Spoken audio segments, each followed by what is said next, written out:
하나님 말씀 봅니다. 로마서 16장입니다.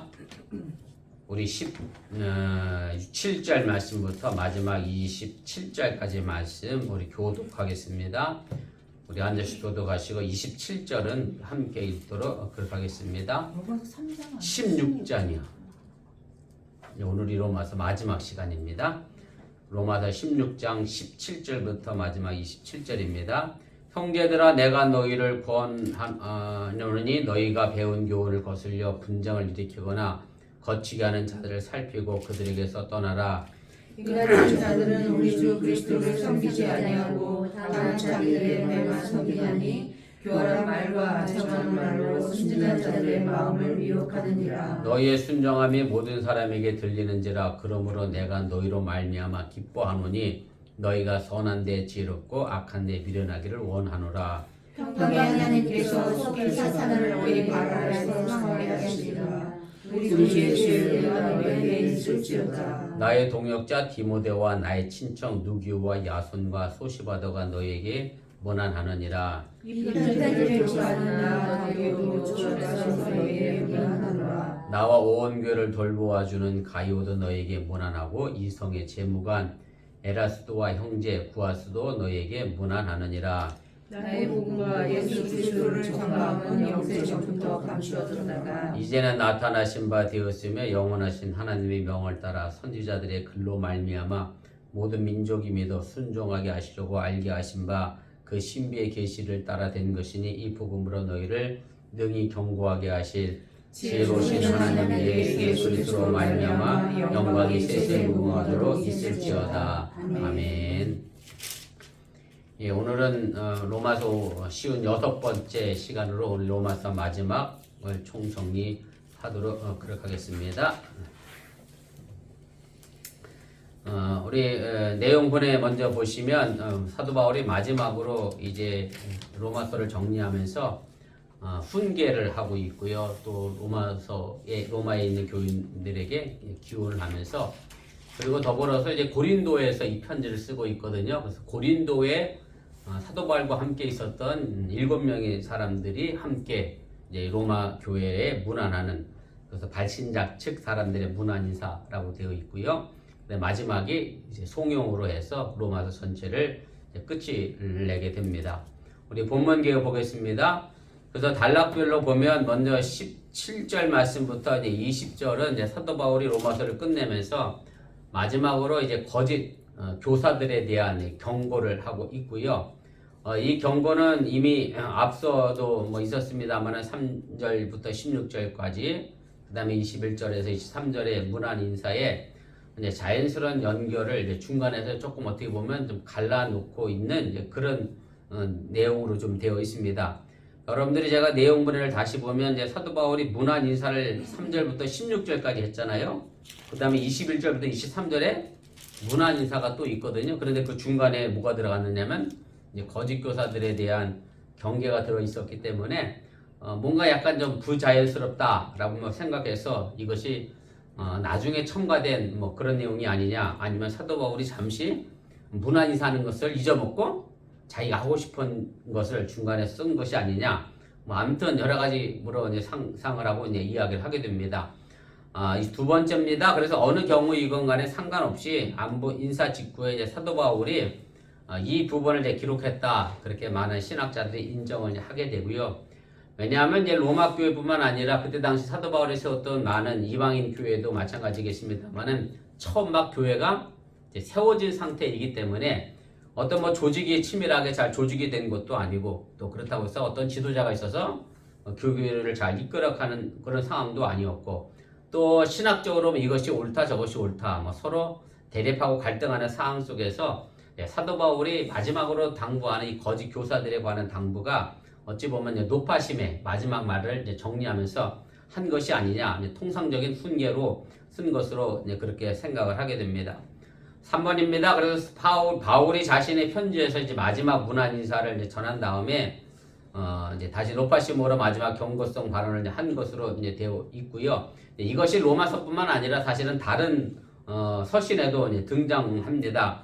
제가 대표적인 말을 하나 썼습니다만 고린도전서 16장 21절 22절에 있는 말씀에도 보면 나 바울은 친필로 너에게 문안하노니 그리고 나서 뭐라고 이야기하느냐면 만일 누구든지 주를 사랑하지 아니하면 저주를 받을지어다. 그래서 로마서와 같이 문안 인사 중에 어떤 일들에 대하여 경계하고 교훈하는 말을 사도 바울이 하게 됐고요.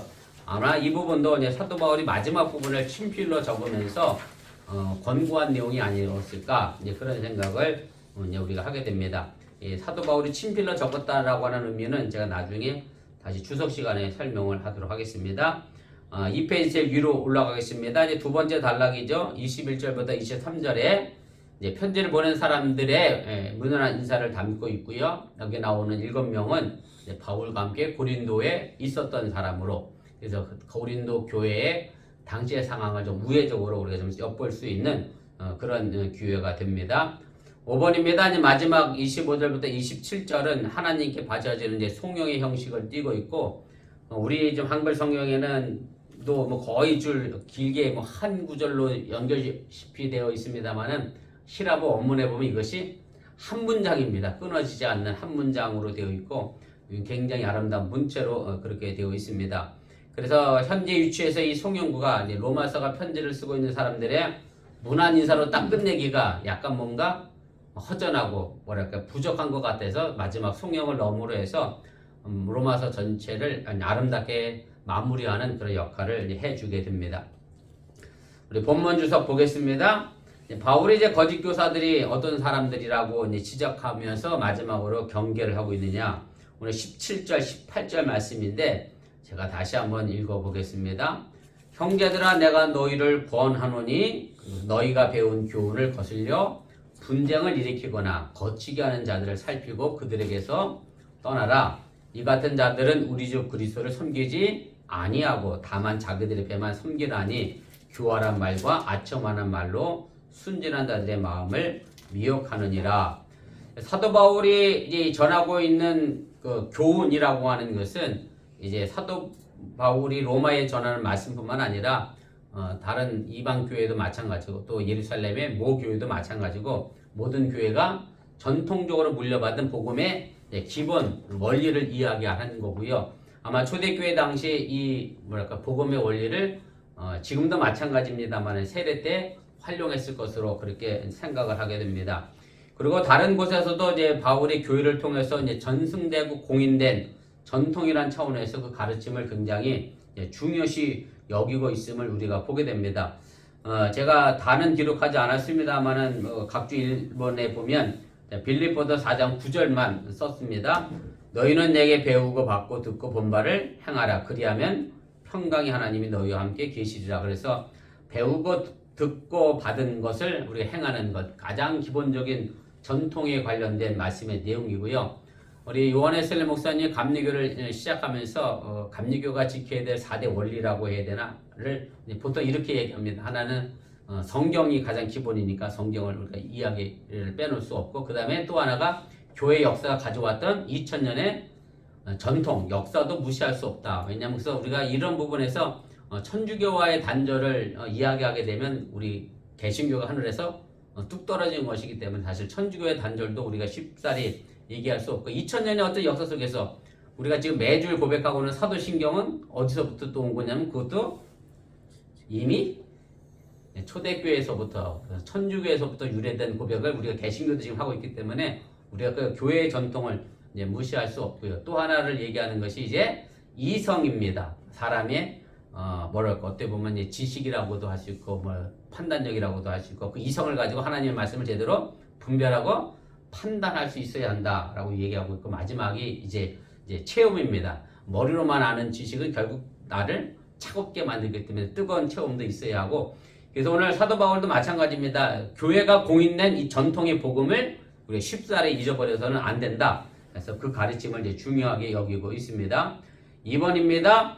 본문에서 이제 바울이 어떤 사람들이 거짓 교사라고 표현하고 있느냐면 분쟁과 거치게 하는 사람들이다. 그래서 분쟁은 말 그대로 뭐 교회를 분열시키는 사람이고, 거치게 하는 사람은 뭐 말씀을 걸림돌이 돼서 뭐 넘어지게 하는 사람들인데, 뭐 어떻게 분쟁을 일으켰고 어떻게 뭐 거침돌이 되게 했는지는 뭐 나와 있지 않습니다만은 아무튼 이제 사도 바울이 세운 이방인 교회에서 교회 안에 들어와 있지 못하고 약간 아웃사이더로서 교회 비판적인 자세를 가지고 있었던 사람들, 또 사도 바울에 대해서 좋은 소문이 아닌 아마 나쁜 부정적인 소문을 퍼뜨렸던 사람들, 그래서 교인들 간에 이간질을 했던 사람들을 사도 바울이 거짓 교사다라고 이제 그 사람들을 피할 것을 이제 이야기를 하게 됩니다.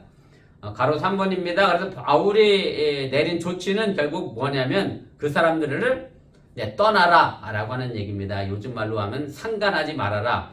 어찌 생각해보면 뭐랄까요, 좀 소극적인 자세인 것 같습니다만은, 그러나 이것은 사도 바울이 표현하고 있는 것은 적극적으로 그 사람들과 관계하지 말고, 쉽게 말하면 이제 사귀지 말고 떠날 것을, 단절할 것을 요구하는 그런 결단의 행동이라고 하는 것을 여러분들이 기억하시고, 사실은 그렇습니다. 이단에 빠져 있는 사람들에게 제일 중요한 것은 뭐겠어요?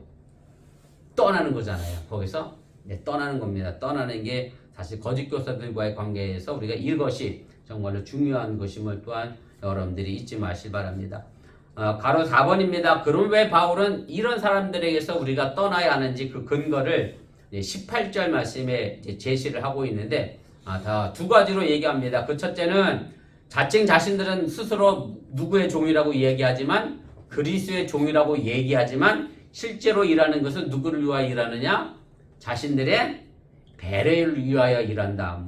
여러분들이 느껴서도 알겠지만, 제가 지난주 설교 시간에도 얘기했습니다만, 요한계시록에서 하나님 말씀을 씹어 먹었더니 입에서는 달지만 배에서는 어떻게 됐더라?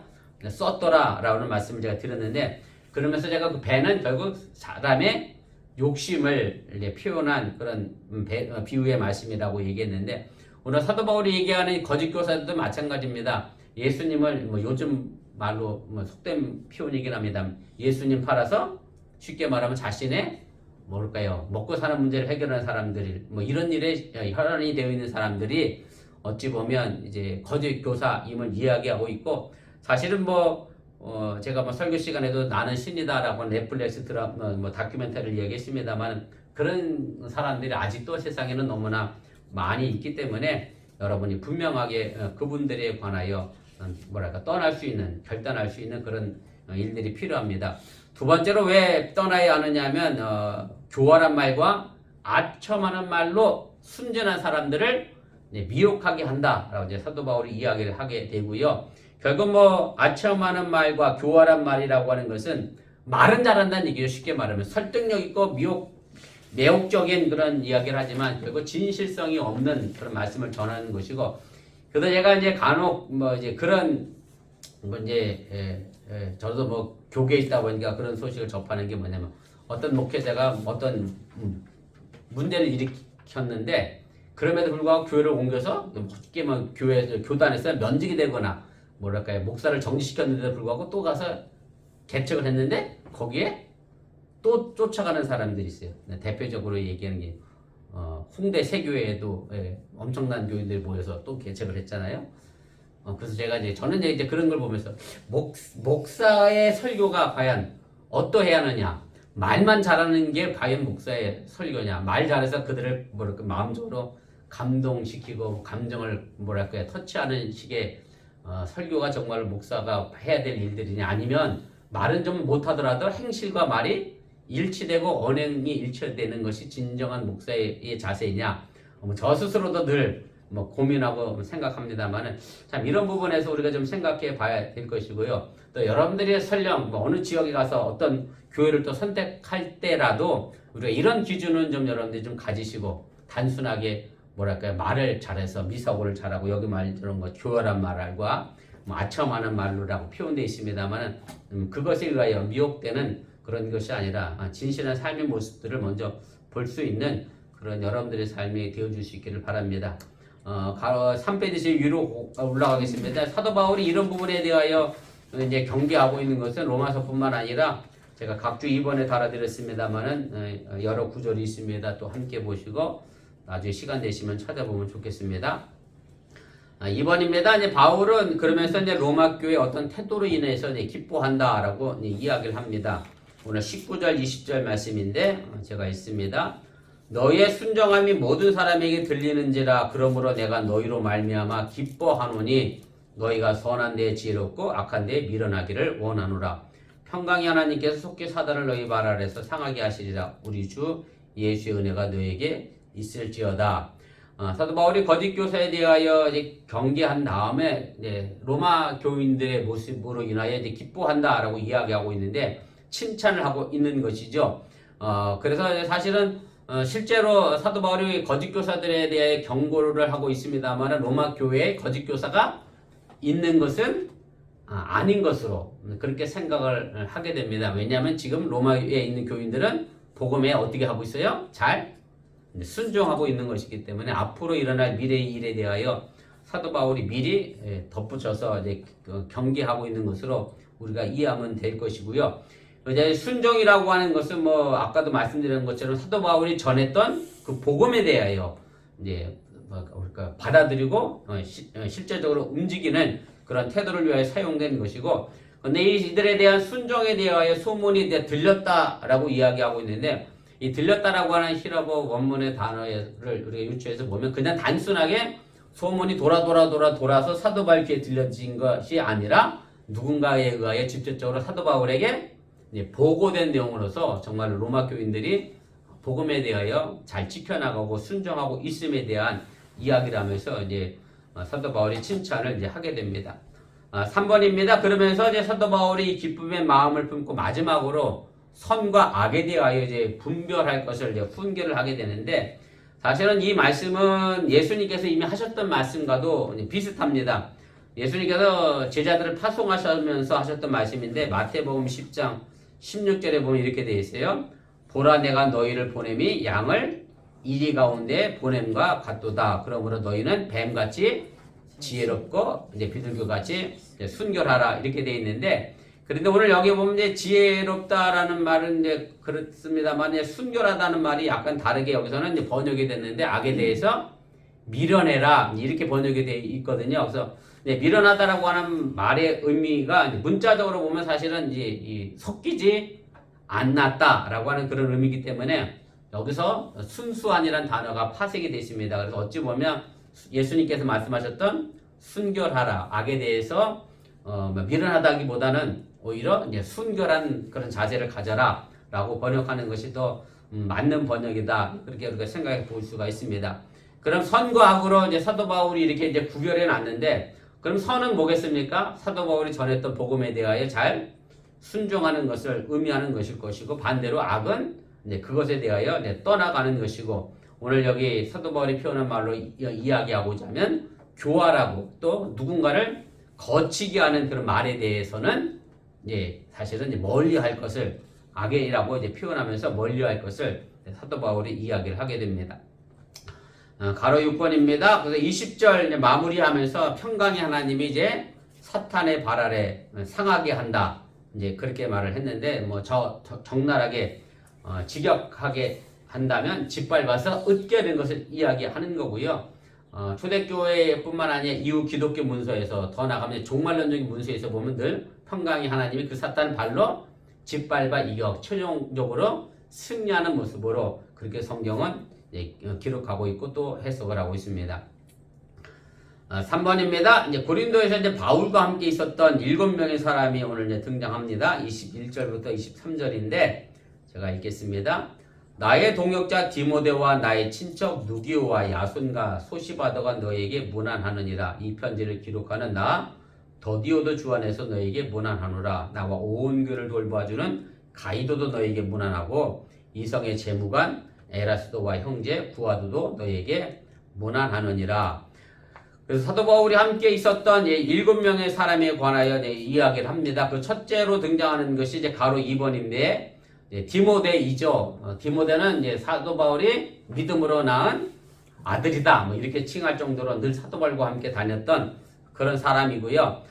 사도행전에 보면 이 디모데는 어떤 사람이었느냐면 외조모 로이스, 그 다음에 어머니 유니게의 기독교 신앙을 물려받은 일명 우리가 흔한 말로 얘기하면 모태 신앙의 소유자가 디모데이고요. 또 사도행전에 보면 아버지는 이방인인 헬라인으로 그렇게 기록이 되어 있습니다. 4페이지 제 위로 가겠습니다. 그 다음에 디모데와 더불어서 이제 바울의 친척이라고 소개되고 있는 누기오, 그 다음에 야손, 소시바드가 있는데, 뭐 앞에도 얘기했습니다만 진짜 바울의 친척이 아니라 바울과 함께했던 어떤 같은 민족이었던 유대인이라라는 의미로 이제 쓰여진 것으로 여러분들이 해석하는 것이 더 적합하고요. 그 다음에 이제 더디오라고 하면서 이제 바울이 내가 이 편지를 쓰고 있는 더디오가 문안한다 그러잖아요. 그래서 실제로 이 편지를 누가 쓴 거냐면 정확히 엄밀히 얘기하자면 누가 쓴 거예요? 더디오가 쓴 거예요. 사도 바울이 쓴 게 아니라 편지를 쓴 사람은 더디오고 사도 바울이 마지막에 나는 친필로 너에게 문안한다. 그래서 그 부분만 누가 썼어요? 그럼 사도 바울이 진짜 쓴 거라고 하는 얘기고요. 그럼 이 더디오가 왜 그럼 이것을 대필했느냐 이런 문제인데 그때 당시에 많은 사람들의 관행이 뭐냐면 뭐 지금처럼 뭐 펜이 좋은 것도 아니고 컴퓨터가 요즘 컴퓨터로도 대피를 하는 사람들도 있을 수 있겠네. 내가 불러줄 테니 좀 받아 쓰세요. 뭐 이런 타이핑 좀 해주세요. 뭐 이런 개념입니다. 그래서 사도 바울은 자신의 편지를 말로 이야기하고 더디오가 이제 그것을 받아 쓰는 이제 서기로서 일을 했던 그런 사람이고요. 더디오가 물론 이제 돈을 받고 일한 서기였는지 아니면 이제 사도 바울을 그냥 도우려고 기록한 서기였는지는 뭐 나오지는 않고 있습니다만 아무튼 더디오가 사도 바울이 불러주는 이 이야기를 받아 썼고 끝부분에 자신이 친필로 몇 마디 덧붙이는 것이 그때 당시에 일반적인 편지의 양식이었다라는 것을 여러분들이 이해하시면 되겠습니다. 그래서 사실은 로마서뿐만 아니라 우리가 이미 앞에서 공부했던 고린도전서도 그렇고요. 갈라디아서도 마찬가지입니다. 제가 각주 8번에 달아드렸는데 거기 보세요. 이렇게 돼 있어요. 갈라디아서 6장 11절이죠. 내 손으로 너에게 이렇게 큰 글자로 쓴 것을 보라. 마지막에만 이제 사도 바울이 이렇게 인사를 하고 있고요. 고린도전서 16장 21절도 고린도전서 마지막이거든요. 나 바울은 친필로 너에게 문안하노니 사실 그래서 이 부분만 사도 바울이 기록한 것이고 나머지는 다 대필해서 썼던 사람들이 존재했다. 여러분들 그렇게 이해하시면 틀리지가 않습니다. 5번입니다. 이제 가이오라고 하는 사람이 이제 등장하게 되는데 고린도에서 처음 신세를 졌던 사람이고 사도행전 18장 7절에 보면 이 사람이 회당 옆에 살았던 사람이고 그리고 지금 고린도에 사도 바울이 머물고 있는 집의 집주인입니다. 이 가이오는 그래서 이 사람이 어디 사도행전 18장 7절 말씀에 제가 각주를 달아드렸는데 보세요. 각주 9번인데 이렇게 되어 있습니다. 거기서 옮겨 하나님을 경외하는 디도 유스도라 하는 사람의 집에 들어가니 그 집은 해당 옆이다. 그래서 오늘 여기는 가이오라고 되어 있는데 사도행전에는 디도 유스도라고 되어 있어요. 그런데 이 두 사람이 같은 사람이다.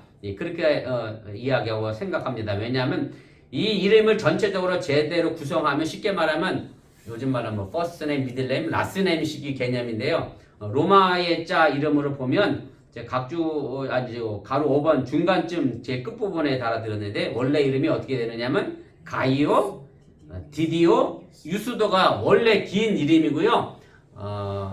미국 사람들도 그렇잖아요. 원래 친한 사람은 이렇게 긴 이름 다 안 되잖아요. 짧게 퍼스트 네임만 주로 부르죠. 좀 거리가 먼 사람은 라스트 네임 부르기도 합니다만 그래서 어쨌든 그래서 사도 바울이 이 가이오를 굉장히 가깝게 생각했기 때문에 아주 합축해서 짧게 그렇게 부르고 칭하고 있다라는 것으로 여러분들이 이해하시면 되겠습니다.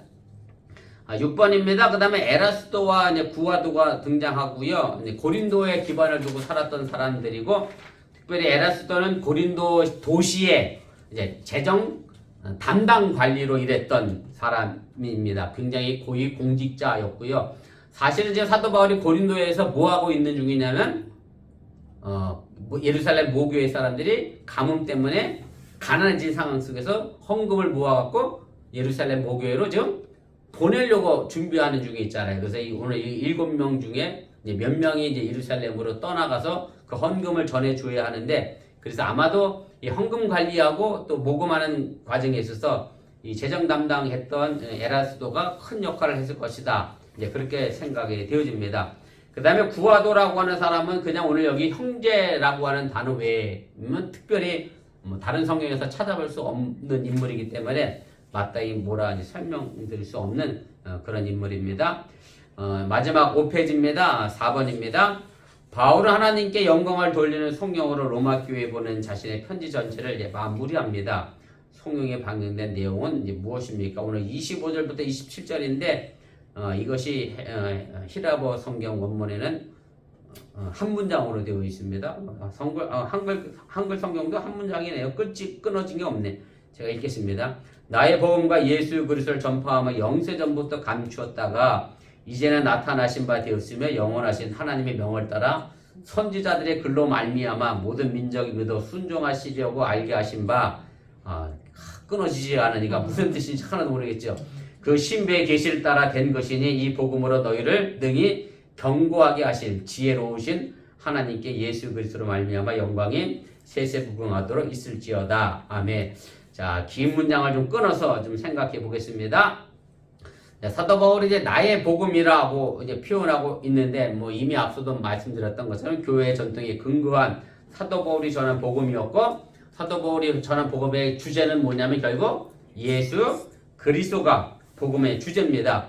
로마서 2장 16절 제가 각주 10번에 달아드렸는데 거기 보시면 이렇게 되어 있습니다. 곧 나의 복음에 이른 바와 같이 하나님이 예수 그리스도로 말미암아 사람들의 은밀한 것을 심판하시는 그날이라. 그래서 나의 복음은 바로 예수 그리스도에 대한 복음이라고 하는 것을 여러분들이 기억하시고 그 다음에 예수 그리스도의 전파는 결국 역사적 예수님께서 지상에서 선포한 하나님의 나라에 관한 말씀의 내용임을 여러분들이 이해하시면 되겠습니다. 그래서 사도 바울이 전했던 그 예수 그리스도의 복음과 그 다음에 예수 그리스도가 이 땅에서 역사적으로 계시면서 전했던 그 복음 그것에 관하여 사도 바울의 이야기를 하면서 이렇게 말합니다. 2번입니다. 계시라고 하는 단어를 이제 사용하게 되는데 계시라고 하는 것은 결과적으로는 무슨 뜻이냐면 뭔가 감춰진 게 쉽게 말하면 보여진 게 계시입니다. 그래서 제가 뭐 거기 어려운 말로 하늘의 비밀이 결정적인 종말의 시점에 극적으로 드러난 것 이렇게 돼 있습니다만은 뭐 원래적인 의미는 그렇지만 뭔가 감춰졌는데 그것이 결정적인 시간에 환히 드러나는 게 이제 계시입니다. 그런데 오늘 사도 바울이 이 말을 마무리하면서 이렇게 돼 있어요. 나의 복음, 내가 전하는 예수 그리스도, 그 다음에 예수님께서 전파하셨던 그 전파의 내용이 이제까지 어떻게 돼 있어요? 감춰져 있었다라고 이야기합니다. 그 주제가 비밀이었고 그리고 그 감춰진 내용들이 결국 이제 마지막에 뭐하게 될 것이다? 드러나게 될 것이다. 역사 속에서 오랫동안 침묵으로 감춰져 있었지만 이제 그 예수 그리스도가 이제 그 역사 속에 나타나게 될 것이다 라고 이야기를 합니다. 3번입니다. 그러면서 이 계시가 그럼 드러나게 되는 그 매개체가 뭐냐면 선지자의 글이다 라고 이제 사도 바울이 이야기를 해요. 뭐 선지자의 글이다 이야기하니까 뭐 단순하게 구약 성경에 보면 예언서가 있잖아요. 예레미야서나 뭐 이사야서나 아모스나 여러 예언자들이 있는데 그 예언자들만을 의미하는 게 아니라 구약 성경 전체를 의미하는 것이고요. 그래서 사도 바울이 이제 예수 그리스도를 관련한 그 주제의 복음이 이제 뭐랄까요 선지자들의 그 구약 성경을 통해서 이미 다 그것을 통해서 보여졌는데 근데 왜 그것을 감춰졌다라고 이야기하느냐 뭐 쉽게 이해되지 않는 부분도 있지만 그러나 사도 바울이 이렇게 표현하고 있는 것은 뭐냐면 구약 시대 때 예수 그리스도의 오심에 대하여 또 계속해서 선지자들이 뭐를 했죠? 복음을 전했잖아요. 하나님의 말씀을 대원해서 열심히 전했는데 그 말씀이 그대로 이스라엘 백성들에게 받아들여졌느냐? 그렇지가 않았습니다. 그렇기 때문에 완전히 이루어진 것이 아니기 때문에 그동안 그 계시가 감춰져 있었다라고 이야기를 하게 되고 결국 그 계시가 누구로부터 이제 환히 들여다 보여지게 되느냐면 예수 그리스도를 통하여 그 계시의 말씀이 보여지게 된다라고 이야기합니다. 4번입니다. 그래서 이 비밀의 계시는 결국 누가 명령해서 보여지게 되는 거냐면 하나님의 명령에 따른 것이고 결국 이 비밀의 개봉도 하나님의 명령이고 그것을 통해서 사도 바울에게 주어진 사명인 것을 이제 이야기를 하게 됩니다. 그래서 오늘 여기 계시라고 하는 말의 의미는 결과적으로 보면 누구를 드러내는 거냐면 하나님 예수 그리스도를 드러내는 일이 계시의 일입니다. 그래서 우리가 그냥 신학적 용어로 계시를 크게는 둘로 얘기합니다. 하나는 일반 계시, 또 하나는 특수 계시 그렇게 얘기하는데 일반 계시란 말은 말 그대로 일반적인 계시입니다. 여러분들이 하늘과 땅을 보면서 제가 지난번 설교 시간에 얘기했습니다. 바다 가서 와 멋있다. 그걸로 끝나는 게 아니라 와 멋있다 그러지만 그 속에서 이 바다를 멋지게 창조하신 하나님의 모습을 발견하는 게 이게 일반 계시예요. 여러분들이 생활 어느 곳에서나 볼 수 있는. 자, 그러고 나서 특수 계시는 딱 한 번밖에 없습니다. 그게 누구냐면 예수 그리스도를 통해서 보여주시는 하나님이 바로 특수 계시고, 그래서 예수님 그분이 바로 하나님을 드러내는 진정한 의미의 계시의 역할을 하게 된다라고 하는 것이 성경에서 말하고, 그리고 지금 사도 바울이 이야기하고 있는 그 내용임을 여러분들이 이해하시면 되겠습니다. 5번입니다. 그런데 그 계시는 결국 누구에게 열려지게 되느냐면 모든 민족에게 그 계시의 모습이, 하나님의 모습이 드러나게 됐고 예수 그리스도의 모습이 드러나게 됐고, 그럼 왜 이 시대에, 신약 시대에 왜 예수님을 통하여 이런 계시의 모습을 드러나게 하셨느냐? 그 목적은 뭐냐면 결국 그 복음에 대해서 예수 그리스도를 순종하고 믿게 하기 위하여 그렇게 하셨다라고 하는 것을 사도 바울이 이야기를 하게 됩니다. 그리고 마지막 27절은 이제 성령으로 하나님을 지혜로운 신으로 이제 표현하면서 마무리하게 되는 것이고요. 그 하나님의 비밀의 계시 통로를 예수님을 통하여 보여줬고, 그래서 그 하나님께 무궁한 영광을 돌림으로 성령의 마지막을 정리를 하게 됩니다. 그래서 제가 그 마지막 부분만 다시 한번 읽어볼게요. 제가 여러분 성경과 제가 설명한 내용이 따로따로 있어서 잘 이해 못하실 수도 있었는데, 그래서 25절부터 보면 나의 복음과 예수를 전파함은 언제부터? 영세전부터, 아주 오래전부터 그것이 감춰져 있었습니다. 그런데 26절에 가서 이제 나타나게 됐어요. 이 신약 시대에. 그래서 어떻게 나타나게 됐느냐 하면 영원하신 하나님의 명을 따라 선지자들의 글로 이미 구약 성경이 나타났지만 그것이 온전히 이루어지지 않았는데 예수님을 통해서 그것이 온전하게 나타나게 됐다라고 이야기하고 있고요. 그러면서 왜 감춰진 것을 이제 드러나게 하셨느냐면 그 복음을 모든 사람들에게 믿게 하기 위하여, 그리고 순종하게 하기 위하여 그 계시를 보여주셨다라고 하고 이야기를 하게 됩니다. 그 다음에 26절 마지막에 가면 그 신비의 계시를 따라 된 것이니 이 복음으로 너희를 능히 견고하게 하실 것이다. 그래서 복음의 능력을 견고하게 하는 것은 누구냐면 바로 예수 그리스도가 우리의 복음을 튼튼하게 만들어내는 그런 일들을 해 나가게 된다라고 하는 얘기고, 마지막은 바로 그 지혜로우신 하나님께서 예수 그리스도로 말미암아 영광이 세세무토록 있을지어다. 결국 우리가 하나님께로 도달하는 통로가 결국 뭐예요? 예수님이죠. 예수님을 통해서 우리가 하나님께 도달하는 거고, 그래서 또 예수님을 통해서 하나님이 뭐를 보여주셨어요? 계시를 보여줬고 하나님의 역사를 드러내 주셨고, 그래서 하나님과 연결되어져 있는 연결고리가 바로 예수님임을 사도 바울이 정리하며 이야기를 마무리하게 됩니다.